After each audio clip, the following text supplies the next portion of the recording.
ERP has quietly become one of the most important finance decisions a CFO will ever make. And yet, somewhere along the way, ERP drifted from finance and into IT. Today's episode challenges that drift. I'm joined by Thomas Hood, a partner and finance transformation leader at SC&H Group, a firm helping CFOs turn ERP, EPM, and data into decision-making engines, not just systems of record. Thomas has led finance transformations for organizations like Hilton, New World Brands, and Inspire Brands, giving him a front row seat to what happens when ERP is treated as infrastructure and what changes when it's reclaimed as a core finance capability. In this conversation, we unpack a bold but important idea. ERP is a finance transformation wearing an IT label, and CFOs need to reclaim it. We'll explore why valuable ERP, EPM, analytics, and AI investments often fail to translate into real decision-making impacts, how performing finance organizations approach Oracle Cloud ERP and EPM differently, and where the promise of data and AI in finance is very real, versus where organizations are getting ahead of themselves. And critically, we'll talk about the people-first side of transformation, because when ERP is treated as a technical rollout instead of an operating model shift, something always breaks. If you're a CFO, CIO, finance leader, or transformation executive trying to connect ERP investment to measurable business value, this episode is for you. Thomas, welcome to the ERP Perspective.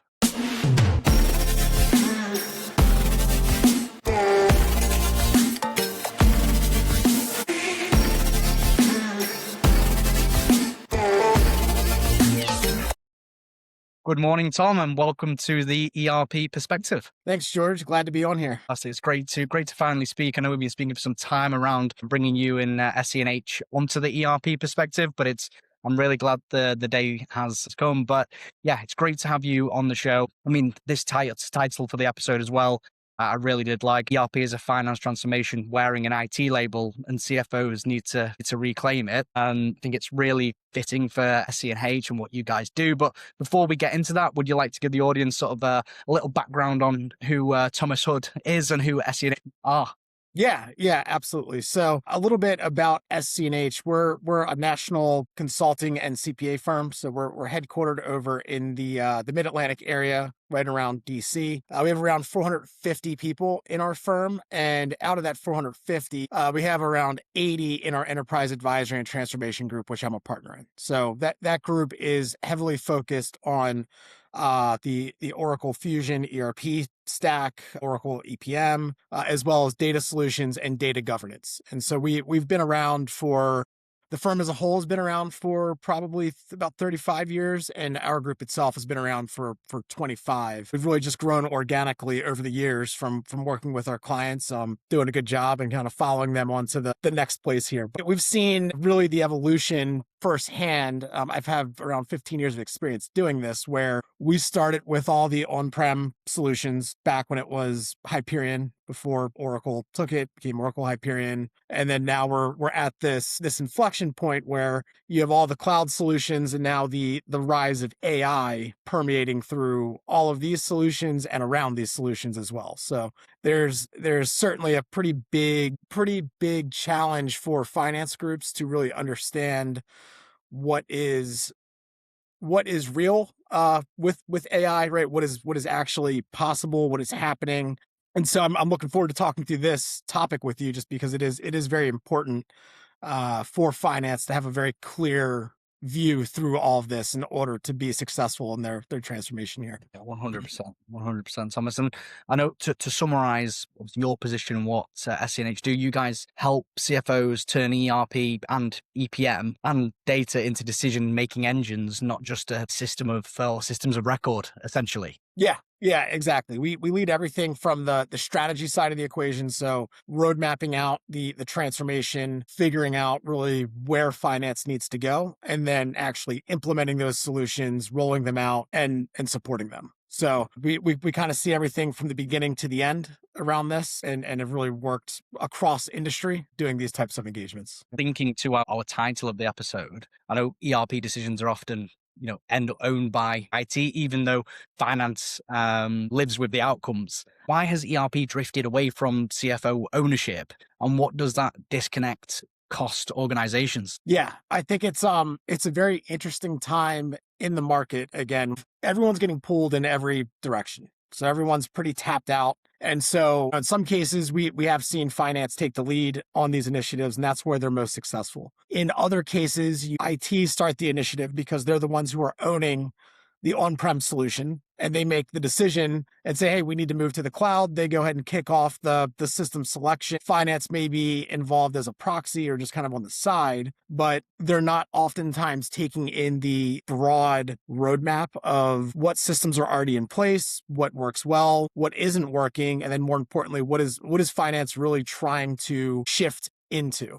I think that's a key question that as a finance group, you need to be able to answer today in terms of with automation, with AI, right? In theory, you should be able to free up your team. Where do you really want them to spend their time? And so without being able to answer those fundamental questions and be able to navigate that, I think IT oftentimes fills the void because they need to, right? Mm. And so they move forward with their timelines. And this is where we see a lot of times where maybe the FP&A team is using an EPM solution that they really like, and that was implemented and that's working well. And then the ERP decision comes along and they decide to move something else that then also impacts the EPM solution. For example, maybe they decide they want to choose a vendor that has another bundled EPM solution, like moving from Microsoft Dynamics to Workday, right? They want to go to the full Workday platform, but finance hasn't had a chance to really evaluate the full choice. And so that's where, where IT takes the lead, there's a lot of downstream impacts that could really disrupt what finance is trying to do or what they may have already been doing just further downstream, right? With the way that all these different solutions are interconnected now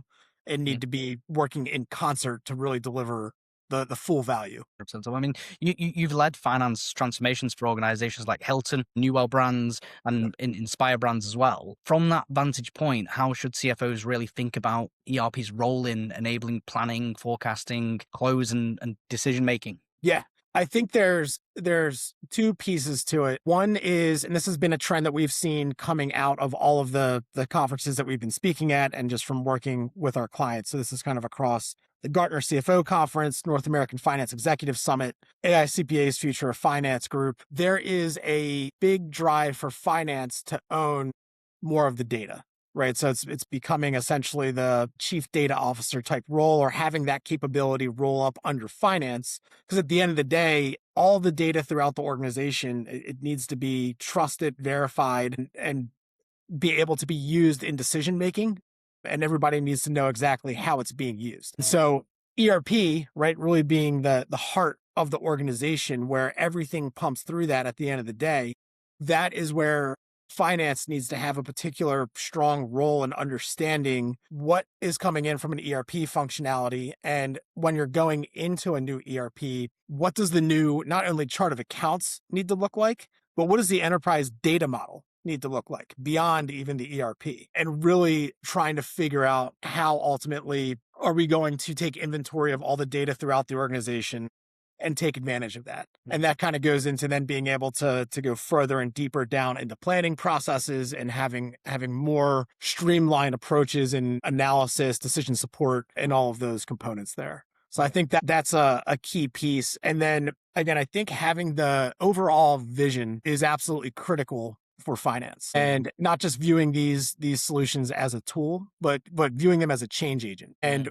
with that, I think the most important piece with having that vision is getting buy-in from your team and having them understand why they're about to embark on a 18-month, 36-month grueling exercise to go to this new platform. And I think the finance teams that can get together with their team, chart out their future and really get everybody from top down to understand the importance and value of it is really going to help address the mindset piece. We see that, and there was actually a really good study coming out from the AICPA back in 2020, where around 80% of transformation projects all have to do with people, mindset, and leadership. So if you run into a failure, there's a good chance there's resistance, right? People are kind of moving in different directions.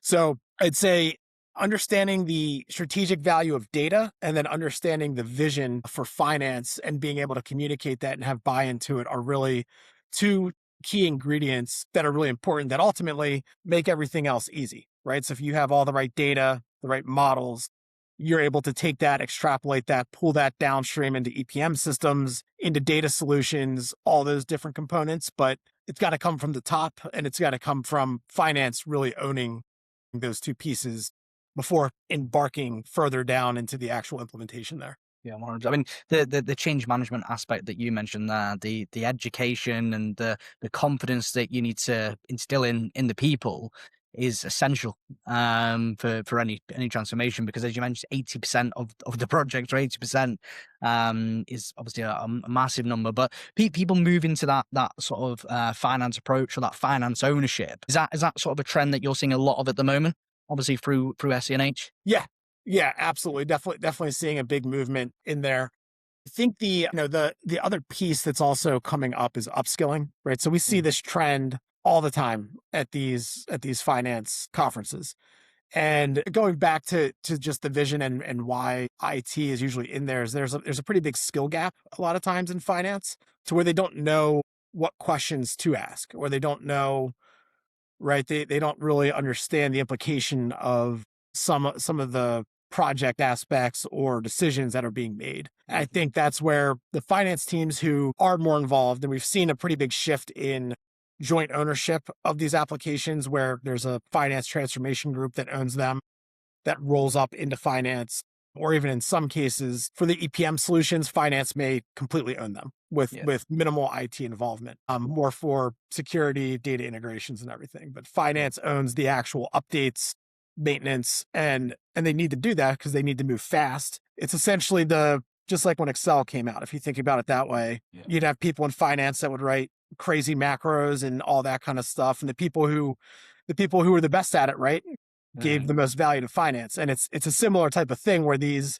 on the EPM side in particular, that's more of just a new skill set that finance should be able to own, right? Yeah. And that's the ones who are able to make the best out of it typically. I mean, many finance teams obviously invest heavily into ERP, EPM, analytics, and obviously now AI as well, but they yet still struggle with slow close cycles and limited insight. Why do valuable technology investments fail to deliver if finance isn't set up to leverage them properly? Yeah, I'd say there's two sides, right? There's the initial implementation, where if that doesn't go well, you don't get what you need out of it. And then there is the other ones where maybe initially the implementation was done well, but over time it's not maintained. So looking at the first case, where you go through a large implementation and things don't really shake out the way that you want it, a lot of times when we come in after the fact to figure out what had happened and help fix some of those implementations, a lot of times, again, it comes down to they're really just trying to re-architect old processes into a new solution. And I think at the end of the day, with these new cloud solutions, you're essentially buying a rocket ship, and you got to figure out, what do you really want to do to fly this thing? And there's kind of stages to that, right? There's the big bang of, maybe our processes aren't really great, and now we want to try to just, fly to the moon in one fell swoop. Or do we want to methodically plan this out and phase it out to where, we start driving the car first, then we start flying the plane, then we're shooting off to space here. And so I think that's where, again, either figuring out from your processes today where you want to go to, and then the right path to get there, is absolutely critical. And that's the gap that we see a lot of times, where it's either try to do too much all at once, and the skill set wasn't there to maintain it and own it. Change management wasn't there to own it. And the right leadership wasn't behind it to drive it forward, both across the finance and the IT side, right? Because it is a joint effort. And so that's that piece. And then the other thing we see all the time is, you'll see organizations where they'll go through a successful transformation, but it's a marathon at the end of the day, not a sprint. And so you need to constantly be keeping those systems alive, updated, keeping people trained up on those solutions, and having them constantly evolve with the business processes. I think over COVID, we saw it. I mean, the amount of changes that organizations went through, it was accelerated by, a 7-year time frame in 1 year, where the number of acquisitions, divestitures that happened, the change in business models, supply chain constraints. Now we're in this new era where tariffs are on, tariffs are off, right? Supply chain shock everywhere, currency shock everywhere. Being able to own and maintain your solutions to be able to handle those new business environments that are constantly occurring here That's Yeah. what's going to make the organization successful. So it's that muscle memory and the fact that transformation's never ending. Unfortunately, it is, we see this again as a trend almost every year where digital transformation is a trend. Well, I think it's a job responsibility now at this point. Certainly it'll go up and down, right, in terms of the level of effort, but your finance team needs to constantly be moving the ball forward with these systems in order for them to stay valuable, right? It's like performing maintenance that needs to be constant. Yeah, definitely. You mentioned trends there. I mean, in terms of rescuing projects or assisting where things haven't maybe gone as planned, are you seeing an increase in that at the moment? You guys had an increase in work in trying to resurrect maybe projects that aren't going as planned. Yeah. We've definitely seen quite a few out there. I'd say it's been pretty consistent increase over the years where again something tries to get implemented and it's not done right. We see it a lot on the EPM side. And again, a lot of times I think the other interesting thing we're seeing is a pretty big mix of EPM solutions in the finance tech stack at these organizations. And again, this is where you may have Workday out there for the HCM solution. You may have SAP out there for the ERP. And then you may have and this is an example that we saw for a prospect. They had Anaplan as their FP&A solution, and then they were implementing OneStream as their EPM solution while also trying to implement the SAP Analytic Cloud. So you think of like the different vendors out there, right? And this all started with SAP being implemented, the new version of SAP. IT was leading it. They tried to push FP&A and accounting to SAP Analytics Cloud. That didn't work. So FP&A said, we're going out and getting Anaplan on our own. And accounting said, well, we're going to go out and get OneStream because Analytics Cloud isn't working. Meanwhile, you still have Workday out there where then Adaptive could potentially come in. So it's just the mess that's out there. And this is what we're seeing. There's so many different vendors, so many different ways for finance to get disrupted, whether it's through IT or even HR. We've seen that a lot where HR chooses a new HCM. They say, well, we're going to put everything on that platform, right? Without really much discussion.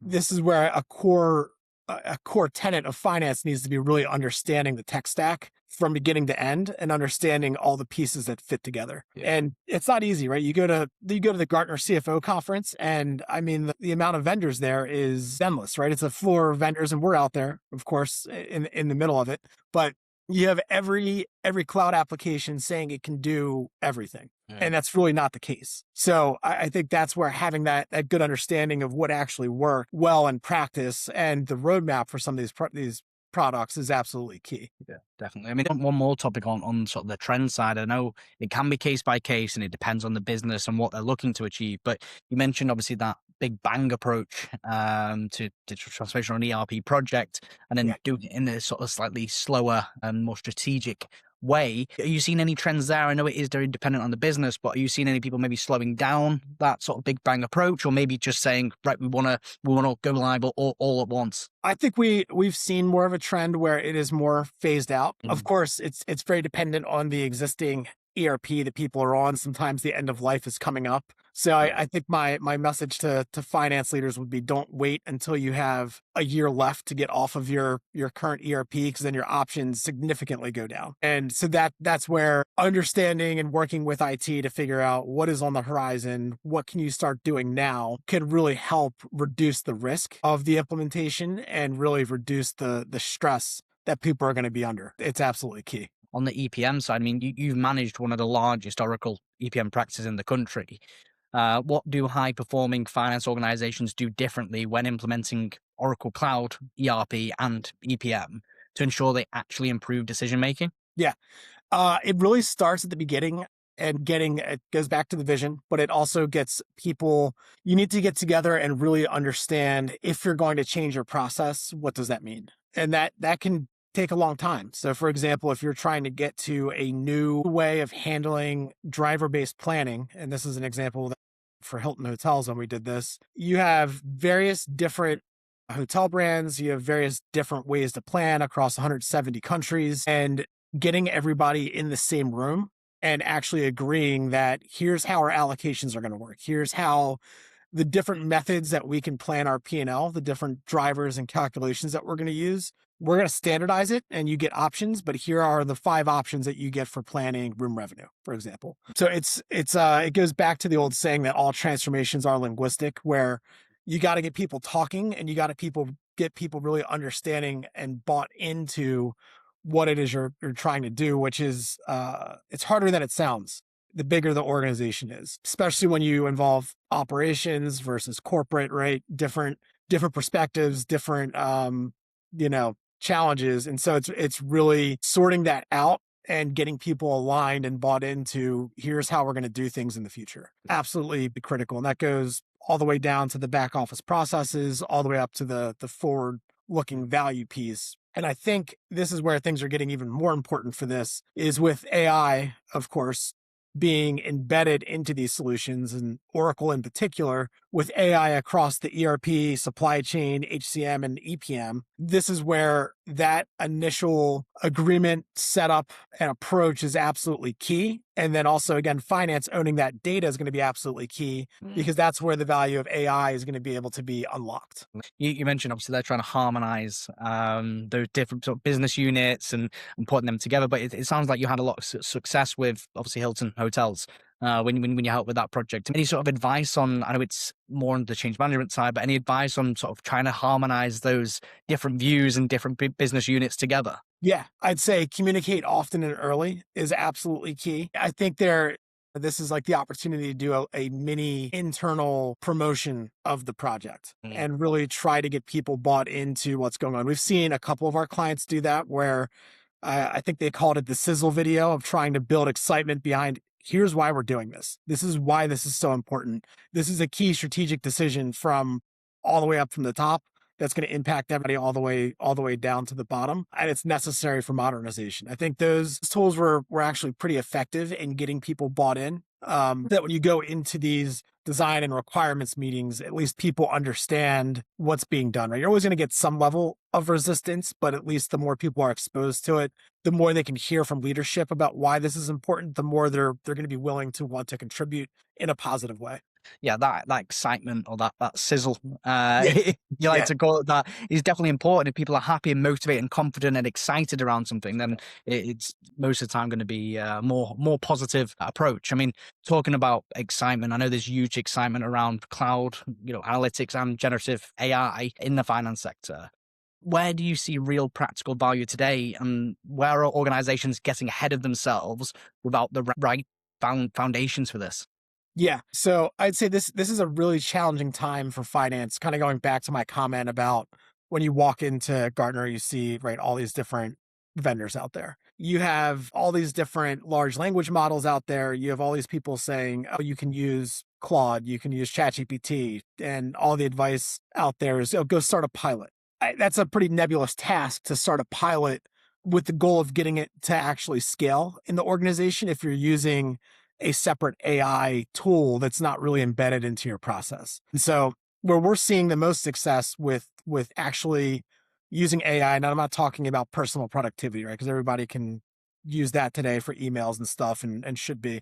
But from a scalable standpoint at an enterprise level, this is where understanding the embedded AI capabilities in the solution that you're on and actually using those, because that's where you're easily going to be able to scale it. So what we've been doing with a lot of our clients is on at least the EPM side, is working with them to figure out across their planning process, what is a good candidate for using some of the embedded AI capabilities within Oracle to quicken the forecasting process. So that could be on revenue, expense, whatever, but let's find a couple of accounts that we think would be a good candidate. Let's run that out. Let's regression test it, and then start to expand it beyond those accounts and build that into your process. The other piece is anomaly detection is a very good embedded AI solution within the Oracle stack where, again, this will handle some of the normal tasks that finance would have to do on a daily basis, where this will call out the big anomalies, right? Where there's a big miss in revenue or a big jump in expense and bring that right to your attention versus you having to refresh a bunch of analysis workbooks with,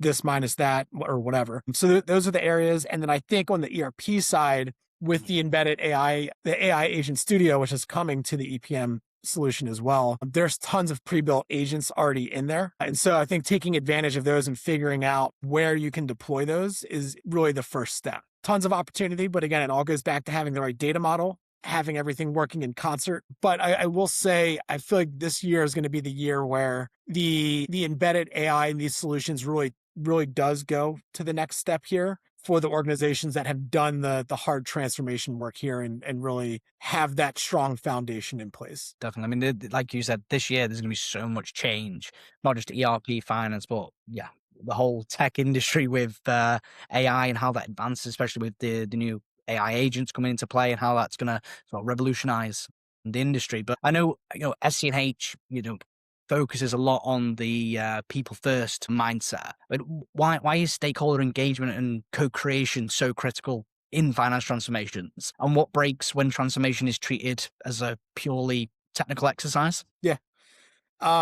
Good question. I think that's where, you see with a lot of these projects, a lot of times it's like building the pyramids. It's just you got to throw everything at it to make it happen. And I think if you lose really the human element of it, that's where things fall apart pretty quick. People get burnt out, people don't cooperate, people leave. You end up getting turnover on these projects. And if you have anybody from the leadership level or even people with, deep knowledge from within the organization leave or get burnt out during these organizations, that's a key loss that really contributes to the lack of success in these processes here. So I'd say, again, the people first aspect, at the end of the day, these transformations are all about people. Right. It is a technical transformation, but everybody involved is a person that's going to be impacted one way or another. And so if you don't have that right mindset going into this, and you're really leaving a lot on the table from what could be done. The less people feel able to talk or contribute in these projects, right? Ultimately, the less change you're going to get.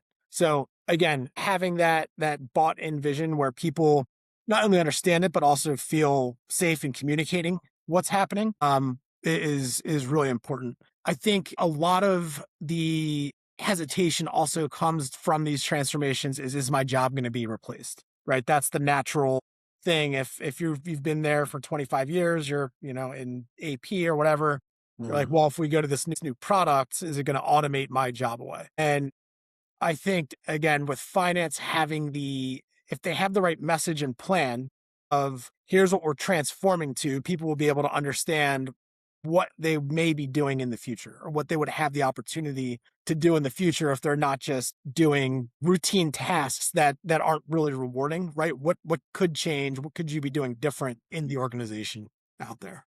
100%. I think that transparency of where your role is going to go and how you can use AI in it will give you that confidence in Yeah. terms of thinking it's not going to take my job, it's going to help my job. Yeah. And I think if people feel more comfortable in using AI, how it's going to benefit their role, they can have more job security and sort of a vision in terms of what their role will look like in the next 5, 10, however many years. Obviously, if you're more comfortable, you're going to be more confident, your work's going to be better. So yeah, I 100% agree with you. Yeah. I mean, a title for the episode, obviously relating to CFOs. I mean, if CFOs reclaimed ownership of ERP, EPM, and data as a core finance capability rather than an IT project, how would finance operating models change? And how does SC&H help organizations build that future in a practical and scalable way? Yeah. So I think the change really allows them to be more adaptive to what is going on and being able to handle change more frequently. So if finance is able to own the data, own the solutions, and really understand how they fit into the everyday process, that's where when there are strategic decisions that need to be made, finance has the tools to help support those decisions more quickly. The whole idea, right, really would be if you look at it's the DNA of finance, there's really four key activities that finance does. There's the left side of the equation, which is hindsight. So you have your information that is all in your ERP, source systems, all that you then get insights out of to figure out what had happened in the organization, ultimately to influence what is going to happen in the organization or what should happen in the organization to actually impacting and making change throughout the organization. So ideally for finance, if this is done right, if their transformation's done right, if they have the right vision, the right goals, they should be redeploying resources from that left side of the equation to that right side of the equation to where they're more proactively working with operations on, real-time pricing decisions, where they're figuring out how to hedge currency fluctuations, how to handle supply chain disruptions, right? And what's the right way to handle that, the right impact, margin impact, all those types of levers that you have. That's where finance becomes more of a forward-looking operator with these solutions versus just reporting on what had happened in the past. At this point, things are moving so fast that if you're a month behind, right, you could be in rough shape with the way things are moving. 100%, Thomas. I mean, like I said, I really appreciate you coming onto the ERP perspective and give such good insight from that sort of finance perspective. And like I said, on this video, I'll link your LinkedIn at the bottom and more details around SC&H. I know we've got a lot of things planned with each other this year, and I'd love to get different perspectives from the SC&H group and more people from your team. But is there anything else that you'd like to give to the audience today, or anybody else watching? Any sort of final messages? Yeah, no, George, thanks again for having us on here.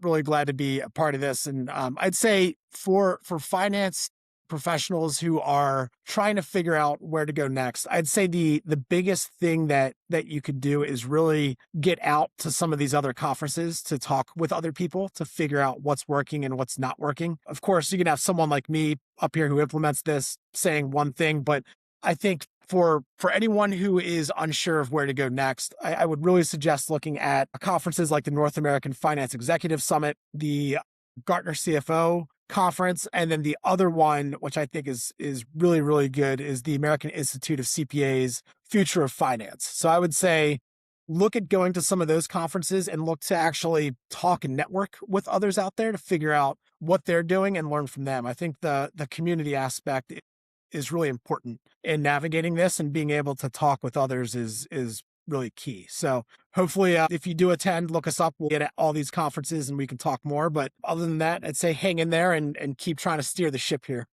That's great. That's great, Tom. Well, like I said, thank you for coming on to the ERP perspective.